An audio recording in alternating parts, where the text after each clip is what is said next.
So I was out doing a roof inspection the other day, and the homeowner came out and they said, hey, I'm going to get ready to finish my basement. I'm going to do some remodel work in my house. How do I get a permit?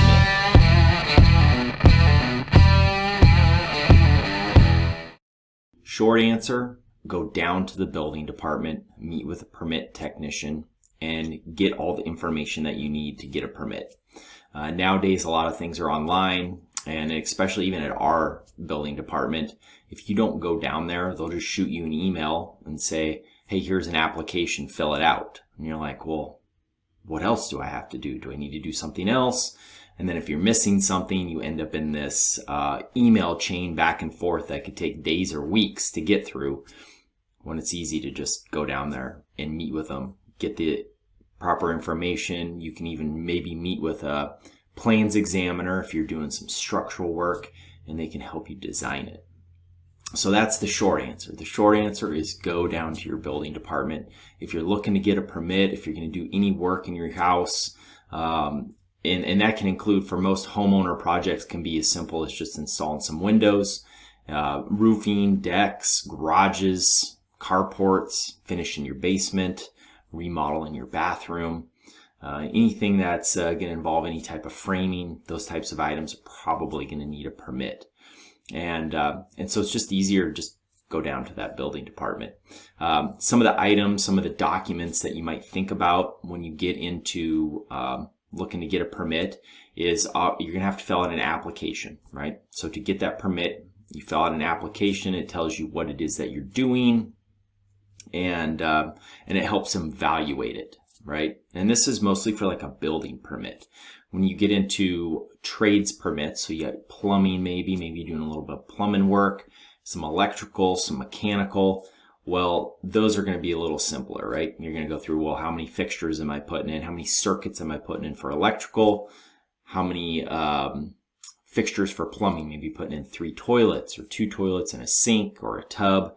And they're going to charge you, and they're going to evaluate that permit based on the amount of fixtures you're putting in, the amount of circuits you're putting in.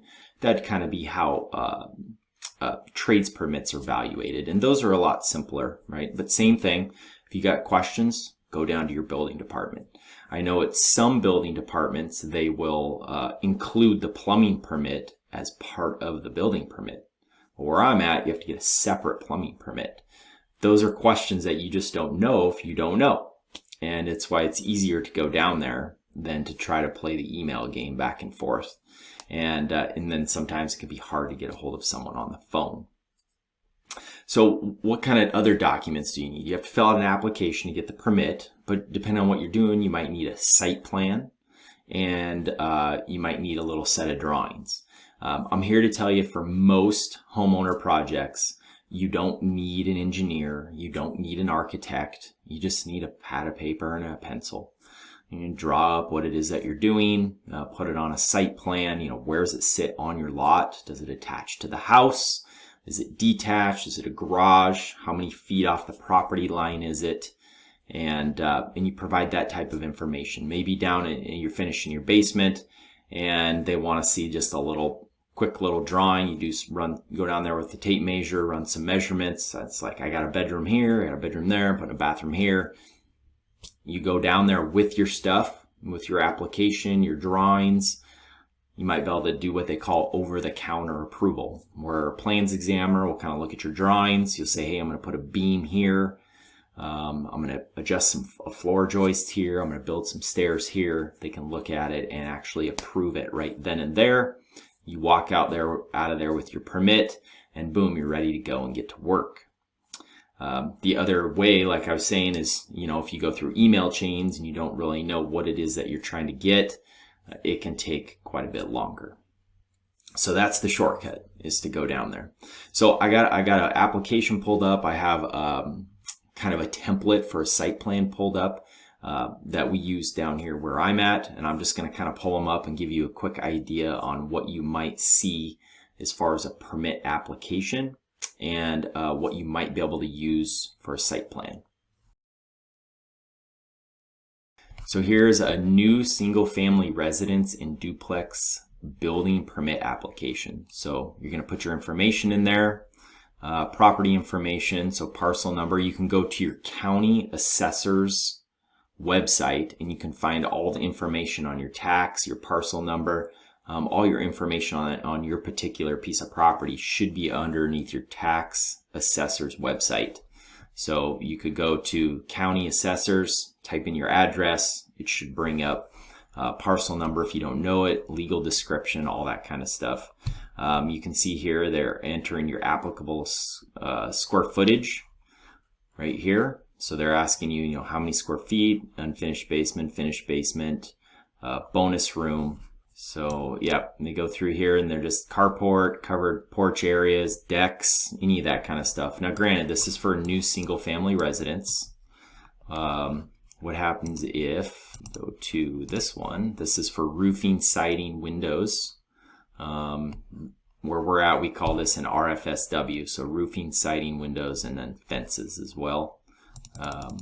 Much simpler.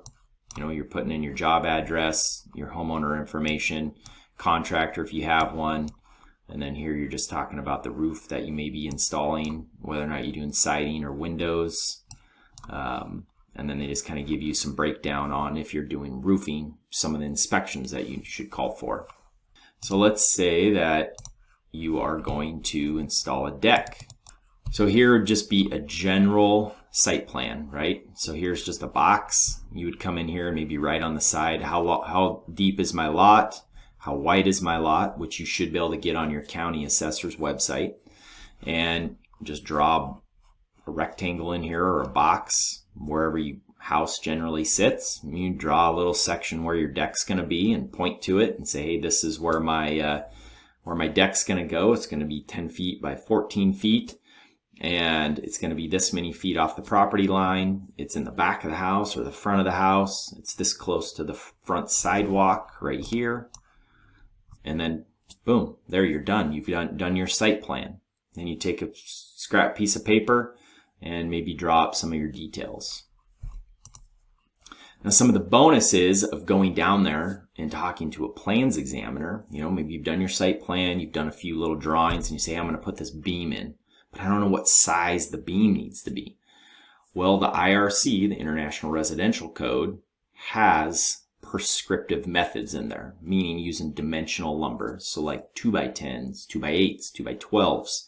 How many do you need to equal the beam size to span however far you want to span? Well, they can look at all that stuff in the IRC in the building department. They have those books there, right? So you could go in there and say, hey, I'm finishing this basement. I'm going to open up this wall. I'm going to put a beam in. I don't know what size it needs to be. And they can look it up for you. And that can be part of the review over the counter that they can then look at. And so they'll tell you what size you need. And if you're good with it, they'll stamp it, get your permit, and you walk out of there and you're good to go. The truth, and that can happen as far as decks are concerned, deck beams, deck joists, deck footings. They can help you size your footings. Now, if you get into like glue lambs or what they call like LVLs or any type of like compressed or man-made type beam instead of just dimensional lumber, you'd probably have to go to wherever you're buying that and have them spec the beam for you. And so keep that in mind. If your department's asking for additional information, you can go to your local lumber company and you might be able to get that. They might ask you for truss specs. They might ask you for footing design if you're coming up with your own design instead of having them help you with it. They can ask you for beam specs and maybe energy, right? They might say, hey, you have to install a certain amount of insulation in each wall to meet your specific requirements. So as a nutshell, though, that should cover the bulk of getting a permit. I probably make it sound harder than what it is. But the easiest thing is to just go down, talk to your particular building department and find out what they need. Because all building departments are a little different. Some of them might require more earthquake stuff. Some of them might require more cold weather stuff as far as documentation goes. Footing depths, footing sizes, it all changes. And so that's why you want to stick to your local building department when you get ready to generate and find out what information you need to keep moving forward. So whatever it is you're working on, I hope your project's going awesome.